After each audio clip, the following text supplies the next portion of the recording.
Jesús baja a los infiernos.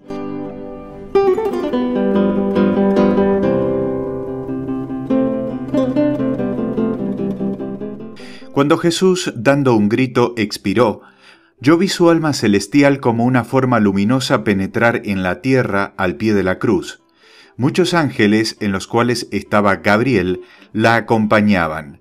Vi su divinidad unida con su alma, pero también con su cuerpo suspendido en la cruz. No puedo expresar cómo era eso, aunque lo vi claramente en mi espíritu. El sitio donde el alma de Jesús se había dirigido estaba dividido en 3 partes, eran como 3 mundos, y sentí que tenían forma redonda, cada uno de ellos separado del otro por un hemisferio. Delante del limbo había un lugar más claro y hermoso. En él vi entrar las almas libres del purgatorio antes de ser conducidas al cielo. La parte del limbo donde estaban los que esperaban la redención estaba rodeado de una esfera parda y nebulosa y dividida en muchos círculos. Nuestro Señor, rodeado por un resplandeciente halo de luz, era llevado por los ángeles por en medio de 2 círculos. En el de la izquierda estaban los patriarcas anteriores a Abraham.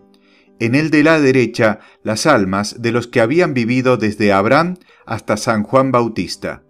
Al pasar Jesús entre ellos, no lo reconocieron, pero todo se llenó de gozo y esperanzas, como si aquellos lugares estrechos se expandieran con sentimientos de dicha.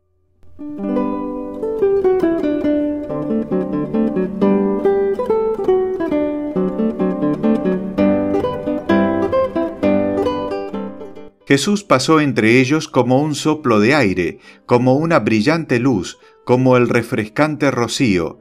Con la rapidez de un viento impetuoso llegó hasta el lugar cubierto de niebla, donde estaban Adán y Eva. Les habló, y ellos lo adoraron con un gozo indecible, y acompañaron a nuestro Señor al círculo de la izquierda, el de los patriarcas anteriores a Abraham. Este lugar era una especie de purgatorio. Entre ellos había malos espíritus que atormentaban e inquietaban el alma de algunos. El lugar estaba cerrado, pero los ángeles dijeron: «Abrid estas puertas». Cuando Jesús triunfante entró, los espíritus diabólicos se fueron de entre las almas llenas de sobresalto y temor. Jesús, acompañado de los ángeles y de las almas libertadas, entró en el seno de Abraham.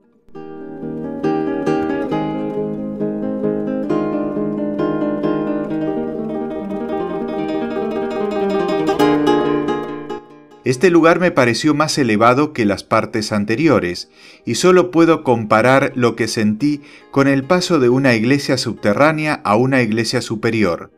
Allí se hallaban todos los santos israelitas.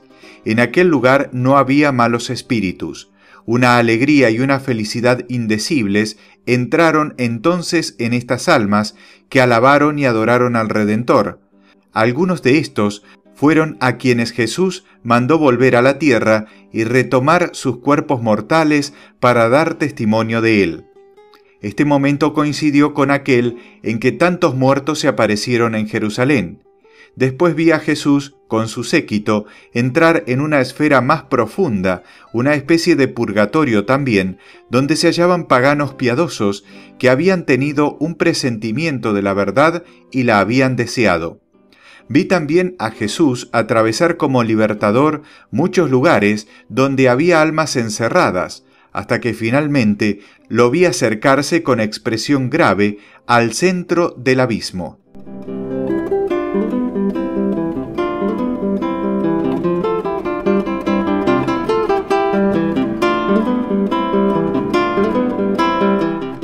El infierno se me apareció bajo la forma de un edificio inmenso, tenebroso, cerrado con enormes puertas negras con muchas cerraduras.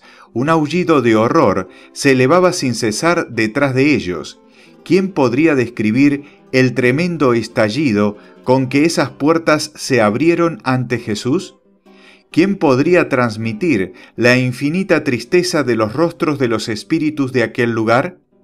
La Jerusalén celestial se me aparece siempre como una ciudad donde las moradas de los bienaventurados tienen forma de palacios y de jardines llenos de flores y de frutos maravillosos. El infierno lo veo en cambio como un lugar donde todo tiene por principio la ira eterna, la discordia y la desesperación, prisiones y cavernas, desiertos y lagos llenos de todo lo que puede provocar en las almas el extremo horror, la eterna e ilimitada desolación de los condenados.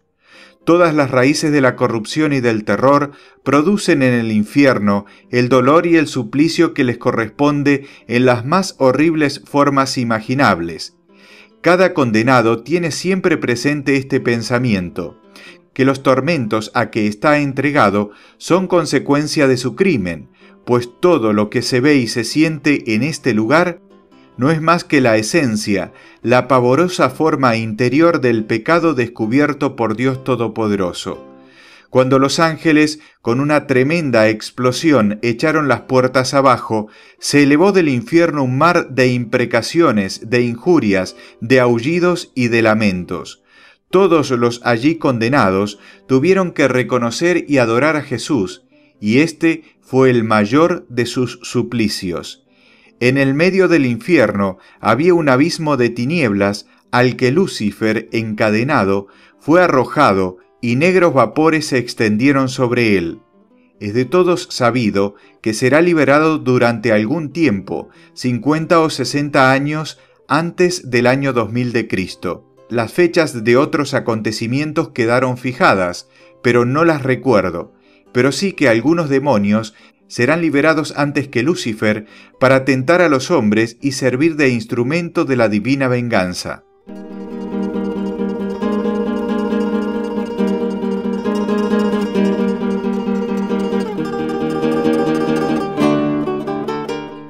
Vi multitudes innumerables de almas de redimidos elevarse desde el purgatorio y el limbo detrás del alma de Jesús hasta un lugar de delicias debajo de la Jerusalén celestial. Vi a nuestro Señor en varios sitios a la vez, santificando y liberando toda la creación. En todas partes los malos espíritus huían delante de Él y se precipitaban en el abismo. Vi también su alma en diferentes lugares de la tierra, la vi aparecer en el interior del sepulcro de Adán, debajo del Gólgota, en las tumbas de los profetas y con David.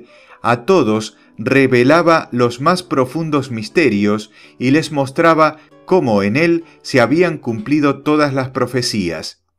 Esto es lo poco de lo que puedo acordarme sobre el descendimiento de Jesús al limbo y a los infiernos y la libertad de las almas de los justos.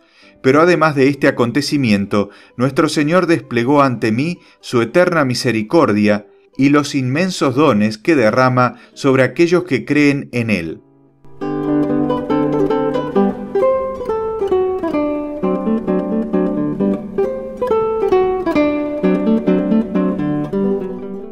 El descendimiento de Jesús a los infiernos es la plantación de un árbol de gracia destinado a las almas que padecen. La redención continua de estas almas es el fruto producido por este árbol en el jardín espiritual de la Iglesia en todo tiempo.